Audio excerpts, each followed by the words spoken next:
Hello, and welcome to Breast Cancer Conversations, a podcast brought to you by SurvivingBreastCancer.org. I am Laura Carfing, breast cancer survivor and founder of SurvivingBreastCancer.org, a nonprofit organization providing community, education, and resources to empower those diagnosed with breast cancer and their caregivers from day one and beyond. Our podcasts are made possible in part by corporate sponsor Store My Tumor. A lot of people say, oh, well, I don't have cancer, I can't relate to it. But I think everyone should see this film because it's so relatable and it's really like a day in the life of. What most people don't expect, and what even fewer people ever receive, is a cancer diagnosis. I'm here today with Melissa, husband Jimmy, and co-star Megan. In this episode, we talk about so many topics, from various stages of cancer, breast cancer recurrence, and stage 4. There are so many questions about what it means to be diagnosed with breast cancer. That's why we made a movie about it. Welcome to the conversation. I'm super excited to be here with the cast from Ginger the movie. We have Jimmy, I'm not going to remember anyone's last name, so I'm sorry, and I believe you are the director? Co-director with my wife and producer. And producer, okay. We also have Megan. Yes, and I play Bree in the film. Excellent. And then the famous. I am Melissa. So I was on the writing team and helped kind of really shape the story with my experience because I was also the idea behind Ginger, and I also co-directed and cut the film. Amazing. Yeah. So is your background in general in film production or film writing, screenwriting? Not so much screenwriting. We do a lot of video marketing. My wife and I actually met in film school at Loyola University and went on to DePaul and have been doing filmmaking ever since. Excellent. Yeah. So, Melissa, I understand that this film is kind of like your prodigy because of your ideas and experiences that you went through. Can you take us back to the beginning of your breast cancer story? Back to the beginning, man. So it started in 2011 when I found a lump, and then after being told it was nothing, or being told that it was probably nothing, and then finally getting a diagnosis, it was invasive breast cancer, and I was 23. That was 2011. And constantly told you were too young by everybody who saw you. Right. And I was young enough that I did exactly what my doctors told me. I had the lumpectomy. I did chemo because the tumor was a certain size. If it's a certain size and lymph nodes are involved, they do chemo. And then I did radiation. And from there, I was supposed to be clear. So I kind of washed my hands of it. And I remember that everything that I experienced was very unique in the sense that I was always the youngest in the cancer center. I was always asking really weird questions like, can I drink? What does sex look like? And these were things that I don't know why other patients might not be asking them, but my doctors were surprised. And then in 2013, I had a recurrence and had a double mastectomy to treat it. Because, we were wondering if maybe we would have to have more chemo down the line or more radiation, but after the mastectomy, those lymph nodes were clear, so that was the only treatment I needed, but I decided just to go ahead and do it double to be safe. Absolutely. Because I said, I don't ever want to have to deal with this again. Unfortunately, no doctor told me, hey, you might. I think in between that, so that was 2013, Jimmy and I were looking to go back to grad school, get our higher ed degrees, maybe go into teaching, and Ginger became this idea, let's write a movie about this experience. You've had cancer twice now. It's so unique to young adults. Let's do something really cool. And in 2016, in the midst of casting it, I was re-diagnosed with stage 4 breast cancer. Not just the midst. It was like our second day of casting. We were, a month away from beginning production. The script was finished, and we were going to move forward, and she wasn't feeling well. Went to the doctor, and ended up coming. I actually remember vividly. I was scouting a emergency room location that we were hoping to film in, and I got just a call from Melissa, and she just said it's back, and it was just kind of heartbreaking. There was a moment where we weren't sure if we were going to move forward with the film because of all that, but in the end, I remember it came down to Melissa. Me and the other two producers, Johnny and Ryan, we all sat down and just said, what do you want to do? And she's like, I want to make this movie. Yeah, I think if anything, it was more important to finish it and make it then, because not only do I had this experience, but now we have this diagnosis that just dropped on us, and they're saying things to me like incurable and terminal, and I think at that point, like, I was dealing with a lot of rage. I was like, how is this not something more talked about?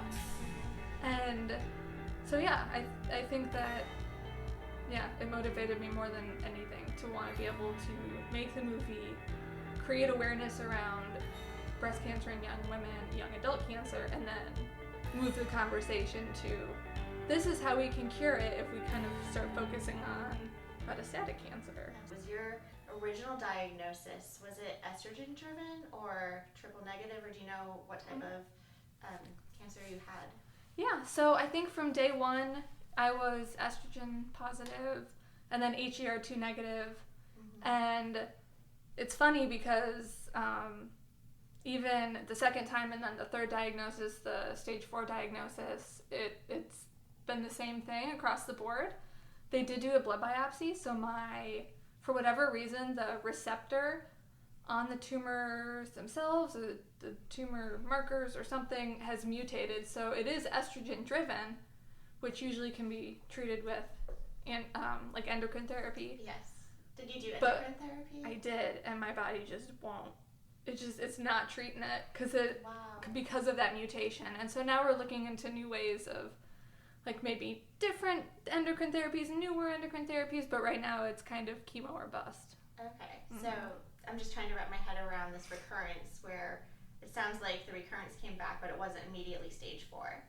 Right. Okay, and then because your body wasn't responding to the hormonal therapies, it still came back. Oh, sorry. So my second recurrence was actually completely confined to the breast, and they treated with a mastectomy, and that was in 2013. Okay. And then in 2016, when I became stage 4, what we did is because my tumors were so large and they were on the liver. There were other places too, but the liver is where they saw it. They were like, we need to start chemo this week. Wow. So I started chemo that week, and then once stuff started shrinking, we tried endocrine therapy. And then that didn't work, and then it didn't work again. We tried a couple things. We took out the ovaries. That didn't work. We tried, 2 or 3 different types of endocrine therapy. That didn't work. So then we went back to chemo. Okay. And that's where I've been since. Yeah. Yeah. Because I read a lot, too, of, like, if it does come back with recurrence, that could be, like, the local recurrence, right, where it's coming back in the breast tissue. Mm-hmm. And, for knowledge sharing, what were some of your symptoms for you to be able to check yourself in to say something doesn't feel right, for it to be discovered on your liver? Yeah, the big one was I was throwing up a lot, and I was nauseous all the time. And I'm mad at myself now because I went to my old oncologist, but I would go to her and I would say, I'm constantly tired. I'm always nauseous. I'm out of breath, even though I shouldn't be. I'm working out every day. Like, I feel like there might be something wrong, and generally they don't do scans if you are stage 1, unless symptoms present in the blood work or whatnot. And so I think it took me throwing up consistently for like at least a week or 2 weeks for someone to finally say, yeah, come in.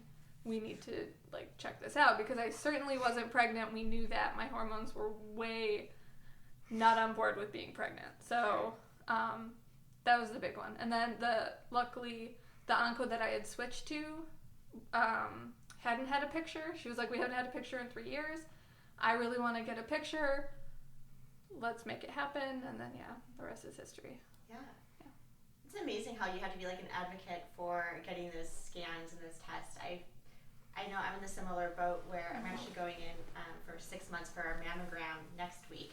And so I'm having all this like flooding of anxiety of like last time I was here, it didn't end so well. So, you know, hopefully like fingers crossed that you want everything to be fine.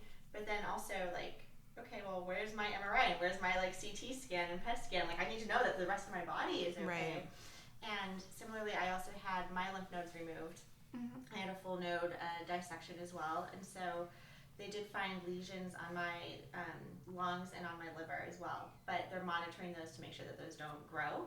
And the doctors have reassured me too. It's like, you know, if you look hard enough, you're gonna find spots everywhere. I love doing a new podcast because there's always so many firsts. But the first where we're actually talking about recurrence, and so I think that's really important for our listeners to know what some of those symptoms are. And I can't imagine maybe turning it towards like some of the emotional, like mental thoughts that have gone through that recurrence, because I know I'm in this phase now where I'm constantly freaking out. Like some days I think about it all the time.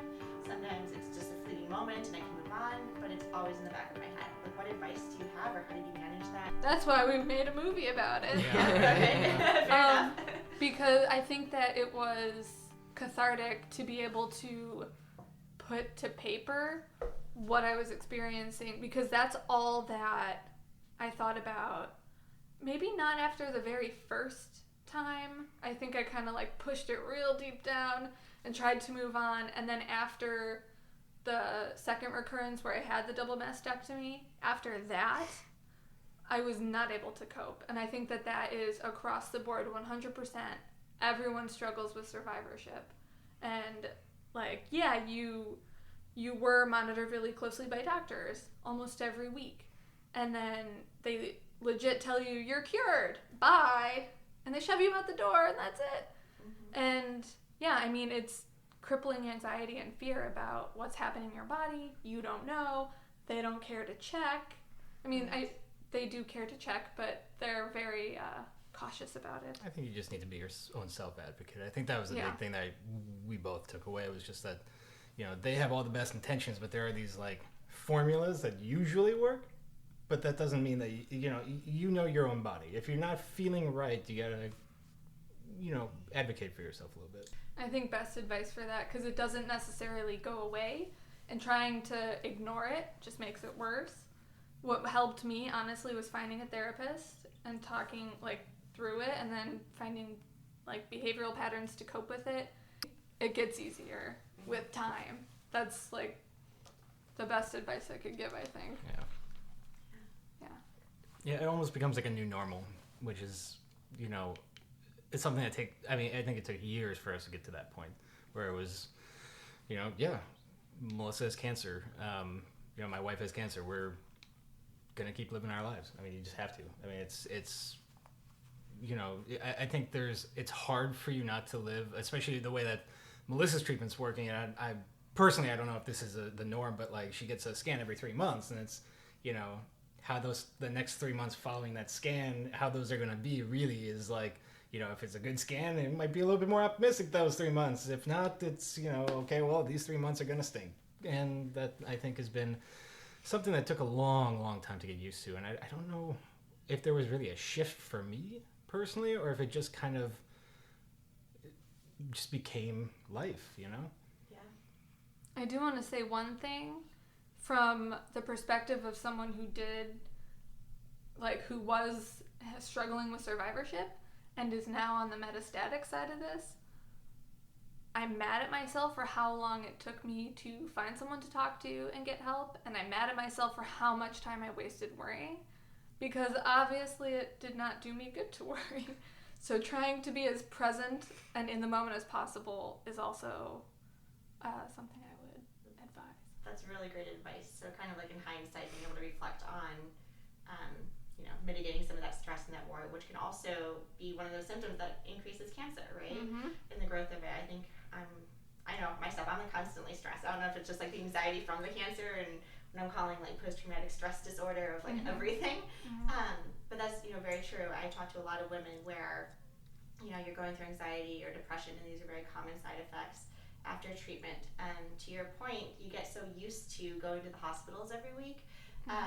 you know, if you're going through radiation, you're there every day. If you're going through different infusion treatments, you're there once a week. And for me, I remember this place being the safe place. I was there every week, and the doctors had my medicine, and I was like, I was safe here. I was being taken care of. And then you get pushed out until like, come back in 3 months, come back in 6 months, come back in a year. And I think that's really where this community that we're building with Breast Cancer Conversations and SurvivingBreastCancer.org is that gap that hospitals don't actually like have the resources for to facilitate, because that's really where you can take that deep breath and say, holy shit, I had cancer. I'm glad you were able to, you know, find someone to speak to, write, journaling, and then have this amazing movie. Can we get inside the heads of like the directors and the writers and the incubation of how this movie came to be? Yeah. You want to kick it off, or you want me to? So, Ginger, Ginger was, the movie is called Ginger.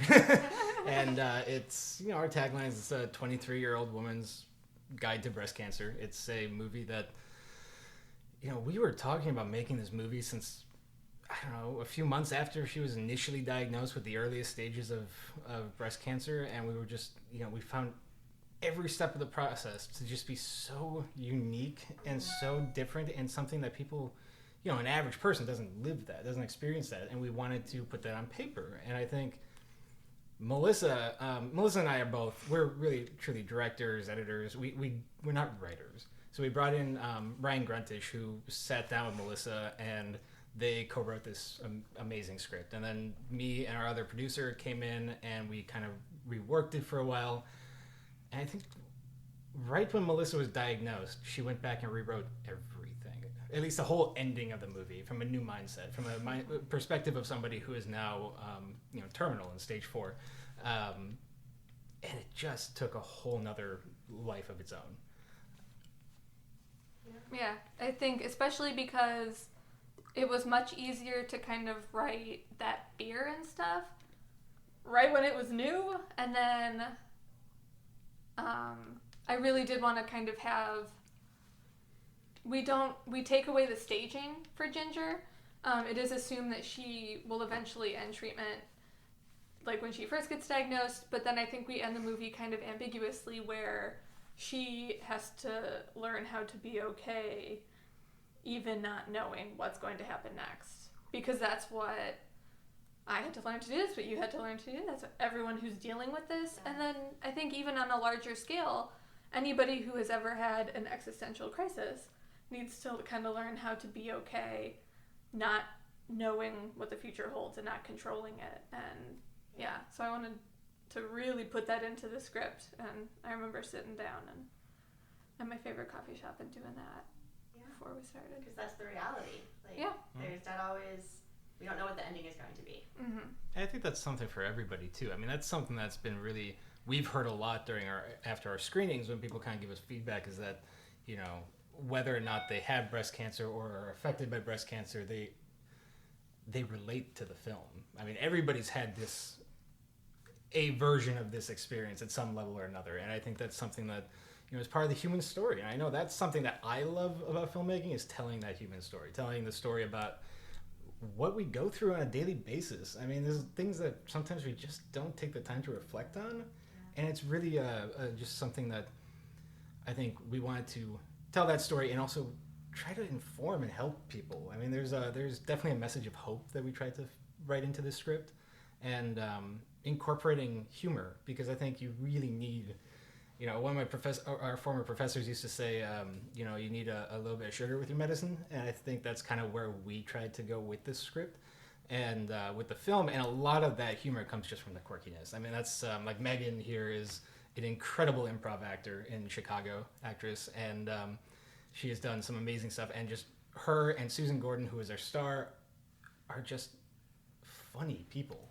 And so you put them in these dramatic roles, and it's like you get this amazing mesh of drama and humor, and just really high highs and really low lows that I think resonated with a lot of people.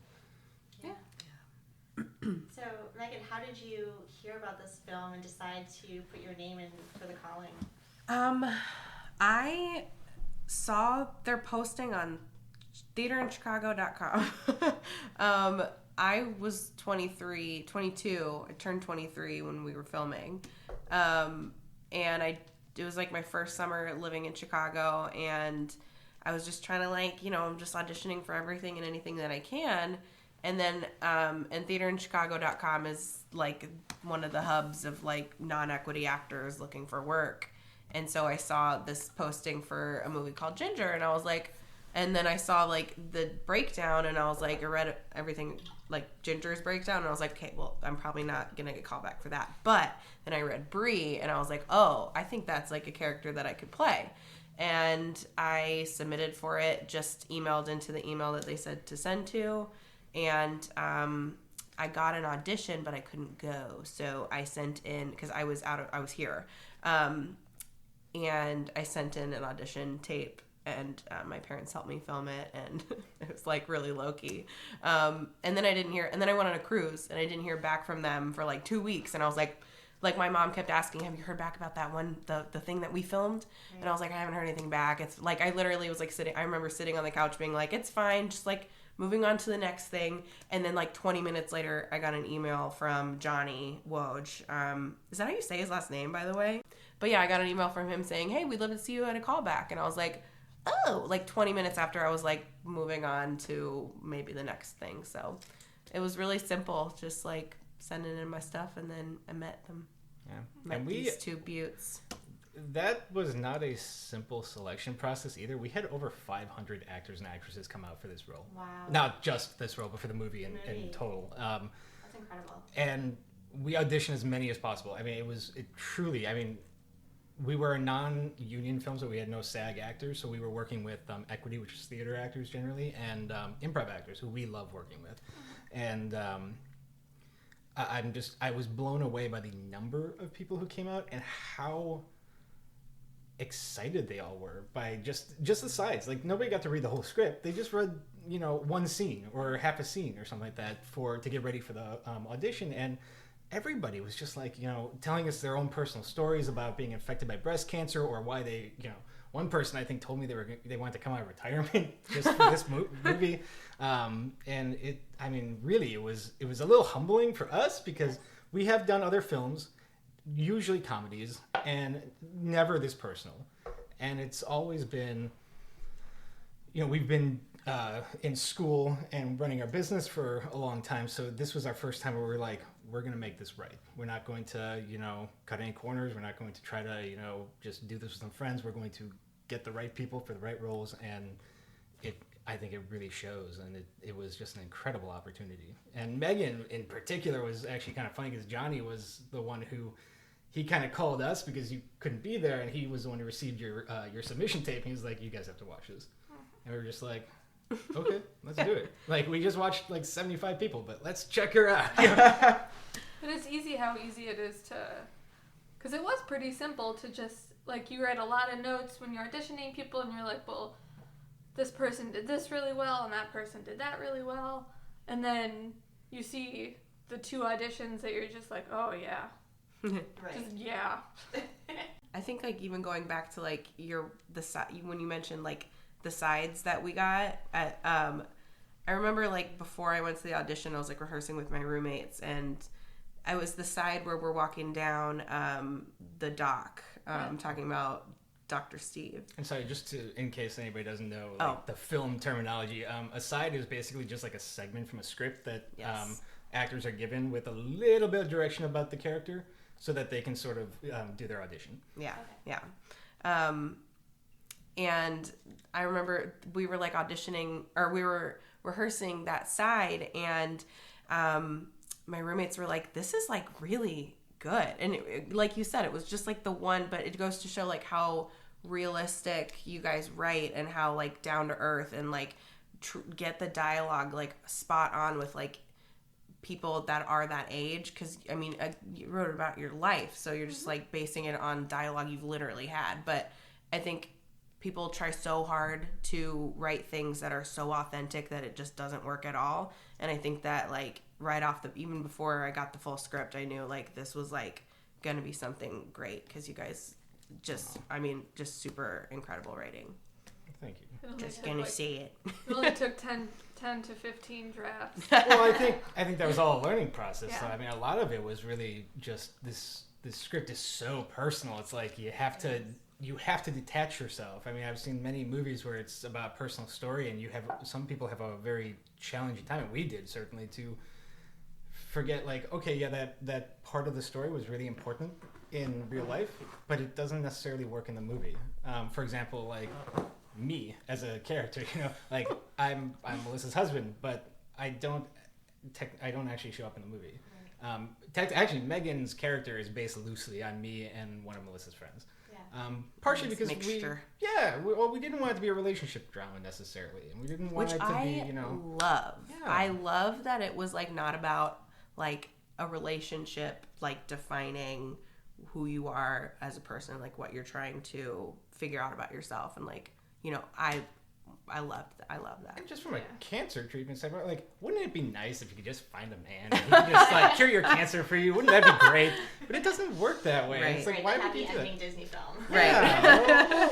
And not everybody who gets diagnosed at this age is in a serious relationship. Yeah. And if they are, I mean, if I could make the movie like 10 hours long, we would have a movie about sex health during breast cancer treatment and what happens when your not so great partner breaks up with you when they find out that you got diagnosed. I mean, I've That heard wasn't me, but I've heard all of those stories, and I Yes. would love to incorporate Yeah. them, but I think it was important to make her single and to make the entire journey her own, because that's like, even though I was dating Jimmy, I felt very much like I was on my own kind of path. And there were some really great movies that are already out there about that whole, I've been diagnosed with cancer, maybe not breast cancer, but some sort of cancer, and then, I fall in love or we have a relationship, and it's been done. But I think something, at least what I've been told, is that, people haven't seen a movie like ours before. Like, they haven't seen something that's just so authentic 100%. about I think breast in cancer. 90 minutes, 97 minutes, or however long your film is, you touch upon relationships, whether it's, dating or in a serious relationship, friendships, family matters and relationships in that point. So, like you were saying, we were talking about earlier, it's so relatable because it's real, to attest to your writing styles and kind of giving that human voice to something that a lot of people say, oh, well, I don't have cancer, I can't relate to it. But I think everyone should see this film because it's so relatable, and it's really like a day in the life of what this new normal is. And Yeah. you guys, I commend you for everything. Yeah, thank you. I have so many questions. Megan, did you have like a favorite scene that you loved doing, or maybe if not the favorite, what was the most like challenging scene that you had to go Oh, okay. So, favorite scene is the freak out scene where that was she a fun one. with the ice cream, because that was me kind of just like in my own weird Megan element of just like, okay, just freak out and just go all out. And I'm trained for the theater, so I was like, they'll tell me to like calm it down, and they did, but they said tone it down like a little bit. But I think that was really fun, and Susan is that setting up that scene I think was so fun because Susan gets into the character in different ways than I do. So she's on set and she will be like 100% in Ginger's head whilst they're like getting, this everything set up around what is like the terminology for like set design, I think- set dressing. Yes, interesting. I should know these things. But yeah, so it was just funny, like being like in all of these, seeing all these different like things just kind of coming together for that one scene. Like Melissa's trying to like talk to us about like direction for like where we should go with this. Like we're rehearsing it, and then they're setting up all of this wine, and then the wine spills on the floor, and everyone's freaking out, and it's just like it was chaos, but it was like so. Like night, I just really loved filming it because it made me feel like we were just like a crazy family, and I really loved shooting that scene. I think the most difficult scene, and it's not real. It's kind of in a montage when she's kind of starting to kind of go downhill, I guess, and it starts to get a little more grounded. It's when she starts to throw up into the toilet and Bree's holding her hair. and it was kind of cut out, but there's a part where where Brie is holding her hair and then hair comes out where hair comes out in her hand, and it was like, as someone who has comedy sits very well in my bones when I'm acting. It's just a natural, I don't even have to try. I mean, I don't even have to try, but getting to the point of that emotional discomfort in that Brie I think would experience, and just the revelation and kind of Ginger identifies with her hair. It's her nickname, and it's and now it's literally off her head and her hands, and it's I think that was the moment that Brie realizes this is real. This is actual. I mean, it was really hard for me as an actor to get into that mindset because I've never worked in film before, something of this extent, and I didn't really know how to get into that mode. But I felt even though it didn't make the final cut, I felt very fulfilled after it, because I think we all took a deep breath together after, and we were it's been a long day. Mm-hmm. But I felt that was the hardest thing I've ever had to do. I don't have a huge film career, but at that point, and it was really fun to experience that, I guess, acting from an actor's point of view. Brie is such a strong character in the film too, the backbone. Yeah. As Ginger is going through all the emotions, and to share that. Sometimes even in the silence and that realization, I think you guys did a great job with the cinematography of the unspoken of what's happening. Yeah. I understand, Melissa, you were on set that you never missed a day despite all of the treatments and everything that you were going through for this film. Yeah. A trooper. I think that because I don't know how I did it, honestly. I don't know how you did it. Because not only was she going through cancer treatment and directing a movie, but weren't you working at the same time? Yeah. She got a job. I got a job. So I got a job over the summer at DePaul. They have this program. They partner with Chicago Housing Authority. And what we did is they brought in any female students who are high school students who lived in Chicago Housing Authority and were interested in film, and they got paid over the summer to do this intensive program where we taught them how to use cameras and lights and equipment and how to kind of build a documentary, and then we let them loose to do it. And so I was one of the mentors. So I did that during the summer, and we did the movie on the weekends. So I did that during the summer. It was Monday to Thursday. Chemo was on Friday, and then we did the movie on the weekends. And I don't know. Yeah, it was nuts, because I did that same job the next year, because it's a really great program that they have set up. But the next year, they asked me if I would like to join in as well, and I helped. And it was a ton of work, and we weren't making a feature film, and I'm not going through cancer treatment, so I can just tell you, she's nuts. And I'm still impressed. I mean, she truly didn't ever miss a day on set. There were a couple of days where she had to come a little late. That's part of why we co-directed. We've been working together for so long that I feel it's, we have the same style. We have the same language. I mean, we barely have to be on the set together to know what the other one's thinking for a scene, which is really fortunate when you're thinking about a low-budget film like ours. I mean, we had very low money, so it was really getting scrappy, and part of that scrappiness was we're going to shoot on weekends. That way everybody can work their day jobs, and we can, still get them, we could rotate our crew. So, I mean, we had several people in different positions that sort of took turns. I think other than the producers, obviously our cast, and our cinematographer, Jeff Harder, who is also incredible, and our former professor, we had a lot of people kind of coming and going to make this thing happen. Yeah. I think adrenaline mostly. Oh, absolutely. Yeah. So what was your relationship like, totally behind the scenes, because I'm super curious, with working with Ginger? What was her name? Susan. Susan. Did you do a lot of one-on-one or counseling or coaching, or even were you involved in kind of developing that character so she had a realistic experience to cancer? I'm not sure if she actually experienced cancer before, or... Well, her mom had breast cancer, but she actually didn't know that until she had talked to her mom about this movie.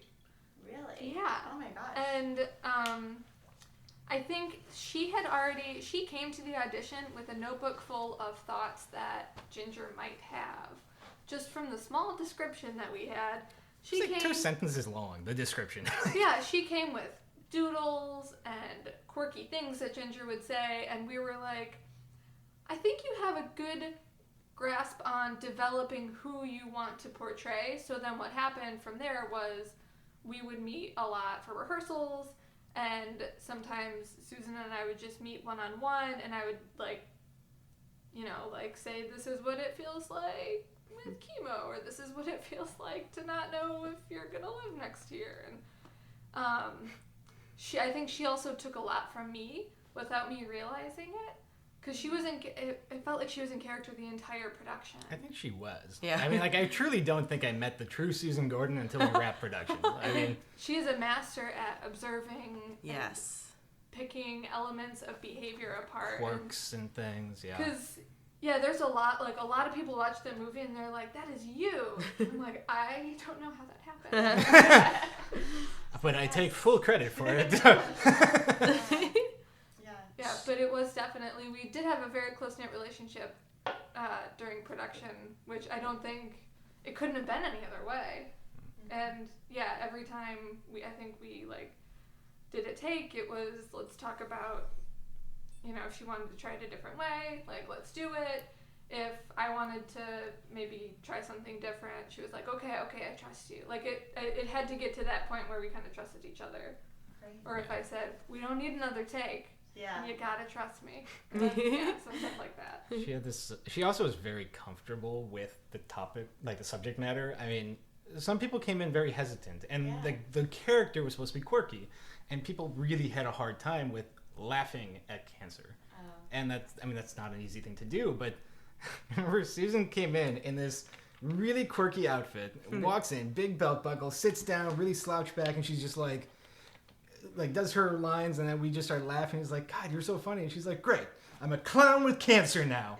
And we're just like, you're we love you, and this is amazing. And she was truly, and we're so fortunate that she showed up, because she was working another job, and she wasn't even going to audition. Somebody was like, oh yeah, I heard about this film, you should check it out. And that's how it happened. It was amazing. And she was willing to shave her head. She was, yes. That was a big one.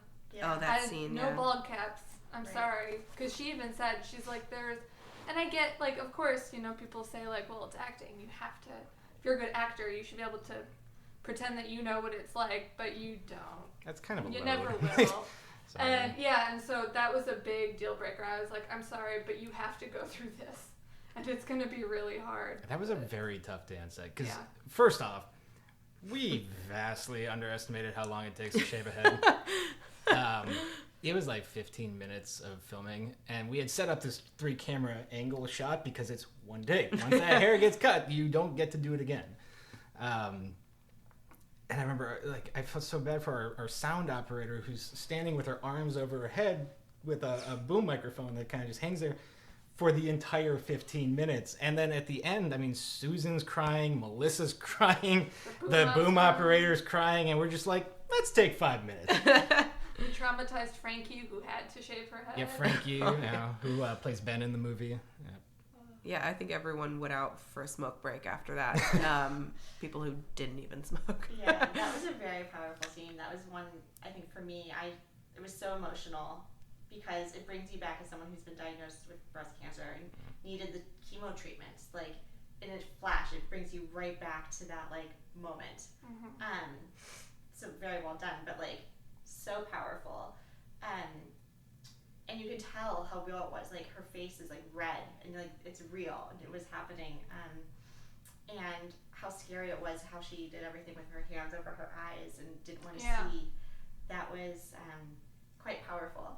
Yeah, that was my So- big, I remember not looking until the very end. Yeah. I don't know if that made it better or worse. Yeah, it's You hard do to. what you gotta do. It's Yeah. really truly hard to tell in that room, but there were 1, 2, 3, 4, 5, 6, 7. I believe there are 8 people in this tiny little bathroom too, kind of surrounding her, and it's just I have a very minor acting background, but I can only imagine what must have been going through her head during that. Yeah. Like becoming that character and experiencing that. I mean, that's the kind of thing that changes a person for the rest of their lives. And she portrayed it truly to a point where, I mean, it felt real to both of us. I would love to hear like what's next on the agenda for Ginger the movie. Yeah, so we've been doing a lot of private screenings as fundraisers. We've supported SurvivingBreastCancer.org with this one in Houston. We were able to support the American Cancer Society with 2 in Chicago, and we are now heading in a couple of weeks to Polson, Montana for the Flick Film Festival, and Beloit, Wisconsin for another film festival. We also found out we'll be in a film festival potentially in the Middle East, which is kind of cool. It'll be the first overseas screening. And we are, thank you. And our goal right now is to put together a big premiere or launch essentially to the public in October, Breast Cancer Month 2019. And we have a few lined up, nothing like we can really announce yet, but soon. And yeah. Well, we got a lot of people who've been pinging me saying, when are you coming to Boston? What about New York? Yeah, right. There was a girl also from, I was like, Memphis. Was like, oh, we have to do something in Memphis. And I don't know. So you guys are definitely going all over. There's a big demand. So We will go anywhere we can. Yeah.